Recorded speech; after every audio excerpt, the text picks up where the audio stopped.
Seiring berkembangnya teknologi dan mobilitas penduduk Indonesia yang tinggi, perangkat-perangkat mikrokomputer telah banyak digunakan dalam berbagai aspek kehidupan sehari-hari. IoT atau Internet of Things, yang berarti internet adalah segalanya, memiliki arti sebuah konsep ketika suatu objek memiliki teknologi seperti sensor dan perangkat lunak untuk tujuan berkomunikasi, menghubungkan, bertukar data dengan perangkat lain saat terhubung ke internet. Hal ini membuktikan bahwa internet berperan aktif dalam aktivitas digital sehari-hari. Adapun beberapa jenis perangkat IoT, dan salah satu yang ingin kami kenalkan adalah LoRa. Aplikasi LoRa pada IoT. LoRa dapat digunakan untuk berbagai macam aplikasi IoT, seperti untuk Smart City, di mana LoRa dapat mendukung sensor-sensor berinteraksi secara langsung. Secara khusus, LoRaWAN merupakan protokol jaringan bagi perangkat LoRa yang bersifat open source, didukung LoRa Alliance. Kelebihan dan kekurangan LoRa. LoRa memiliki kelebihan, memiliki jangkauan area yang luas serta hemat dalam pemakaian daya. Namun, LoRa juga memiliki kekurangan, yaitu LoRa bekerja kurang efektif jika pada area penggunaan terdapat banyak penghalang, dan juga tidak dapat mengirim data ke cloud server secara langsung, sehingga diperlukan gateway untuk menjembatani proses pengiriman tersebut. Rancangan LoRa pada modul ESP8266. Oke, jadi pada kesempatan kali ini kita akan menggunakan modul LoRa NRF24L01 dan ESP8266 sebagai mikrokontrolernya.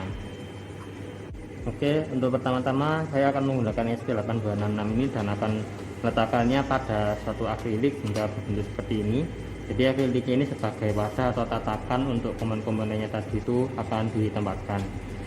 Oke, di sini juga terdapat modul 3,3 volt regulator untuk sebagai power supply dari modul NRF24L01 nya dari 5 volt dari USB nya itu tadi.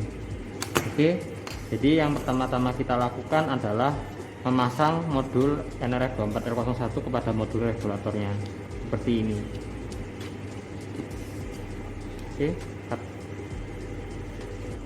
untuk selanjutnya kita akan menggunakan kabel jumper untuk menghubungkan dari modul NRF24L01 ke modul Node MCU ESP8266. Untuk koneksinya dapat dilihat pada bagian berikut ini.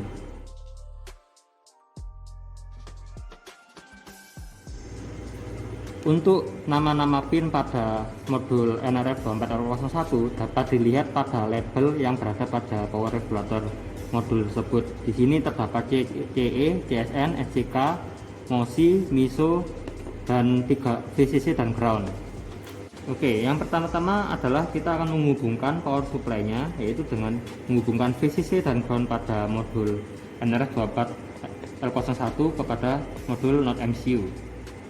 Oke, jadi yang pertama-tama kita dua kabel, yaitu VCC dan ground, dimana VCC di sini yang berwarna coklat dan yang VCC-nya berwarna merah ini tadi. Oke, kemudian kita hubungkan dari VCC ini tadi ke 3,3 volt pada modul ESP8266, yaitu terletak pada di bagian sini. Di ini VCC-nya. Kemudian untuk ground kita dapat letakkan di sampingnya juga. Oke, seperti ini. Oke, kemudian kita pasang koneksi untuk CE yang berada di sini dengan kita menghubungkannya dengan kabel warna oranye. Kemudian CE akan kita hubungkan ke pin D4, yaitu yang terletak pada di sininya, yang berada pada bagian sini D4. Oke, setelah kita pasang, kita akan berlanjut ke bagian CSN, yaitu CSN akan dihubungkan pada pin D2. Nah, ini kita hubungkan dengan kabel warna kuning, kemudian kita hubungkan kepada pin D2 yang berada pada pin ini. Oke, kemudian kita berlanjut ke pin SCK, kita hubungkan dengan kabel warna hijau. Kemudian pin SCK kita hubungkan kepada pin D5. Pin D5 berada di sini. Oke, pin D5. Oke, kemudian kita berlanjut lagi ke pin MOSI.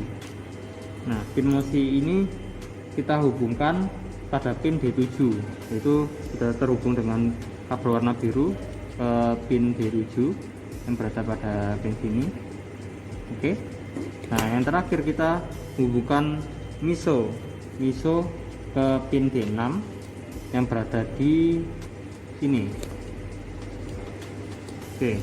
Kemudian ada lagi satu pin yang bertuliskan IRC atau IRO, itu tidak kita gunakan sehingga rangkaiannya akan terlihat seperti ini.